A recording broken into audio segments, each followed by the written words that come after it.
Hello bachon, let's see this question. The question says a radioactive material is made at the constant rate of 10 to the power 4 nuclei per second and the material is getting decayed with decay constant of 0.0123 per month. Activity of material after a very long time if initially there was no radioactive material is.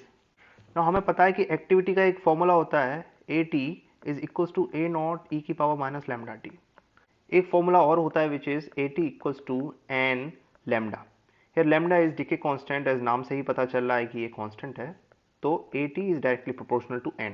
Here AT is activity at time t and n is number of nuclei decaying.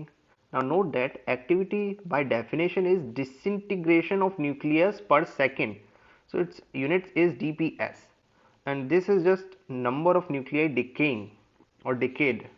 अब इस equation से हम देख सकते हैं कि अगर n increase होगा यानी कि नंबर ऑफ न्यूक्लियाई इंक्रीज होंगी तो एक्टिविटी यानी कि डिसइंटीग्रेशन भी इंक्रीज होगा. अगर हम इसको एक छोटे से ग्राफ के जरिए देखें तो वो कुछ इस तरह से होगा कि मान लो ये नंबर ऑफ न्यूक्लियाई इंक्रीज कर रहे हैं. अब जब नंबर ऑफ न्यूक्लियाई इंक्रीज होगी यानी कि ये मेड हो रहा है, बन रहा है, ये फॉर्मेशन चल रहा है न्यूक्लियाइज का, तो डिसइंटीग्रेशन भी हमारा कुछ होगा. जैसे डिके कांस्टेंट हमें दे रखा है 0.0123 पर मंथ, तो डिके भी कुछ ना कुछ होगा. यहाँ पे अगर न्यूक्लियाई का फॉर्मेशन हो रहा है तो कुछ ना कुछ डिके भी होगा. अगर कुछ फॉर्म हुई और थोड़ी सी डिके हुई, इस तरह से फर्दर थोड़ा सा फॉर्म होगा, फिर फर्दर डिके होगा, फिर फर्दर फॉर्म होगा, फिर फर्दर डिके होगा. इस तरह से अगर हम लॉन्ग टाइम तक इसको देखते जाएं तो ये लगभग ऑलमोस्ट कांस्टेंट हो जाएगा. ये ग्राफ थोड़ा सा अजीब है लेकिन मैं एक सिचुएशन को समझाने के लिए बता रहा हूँ कि आगे जाके ये चीज़ एकदम कांस्टेंट हो जाएगी. मतलब क्या होगा, वेरी लॉन्ग टाइम पर, ये टी है और इसको मान लेते हैं एक्टिविटी, तो वेरी लॉन्ग टाइम पे जाके ये बिल्कुल ही स्लोप हमारा एकदम फ्लैट हो जाएगा और वी कैन से कि यहाँ पे स्लोप इसका जीरो हो गया, D Y D T equals to zero. इस कंडीशन में क्या है कि जितना फॉर्मेशन हो रहा है न्यूक्लियस का उतना ही डिसइंटीग्रेशन हो रहा है.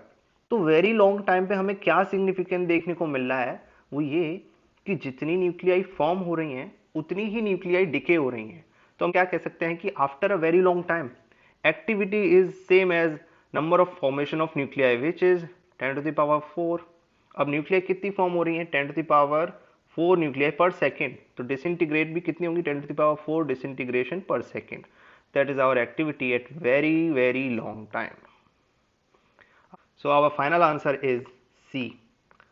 I hope you understand the concept. Best of luck.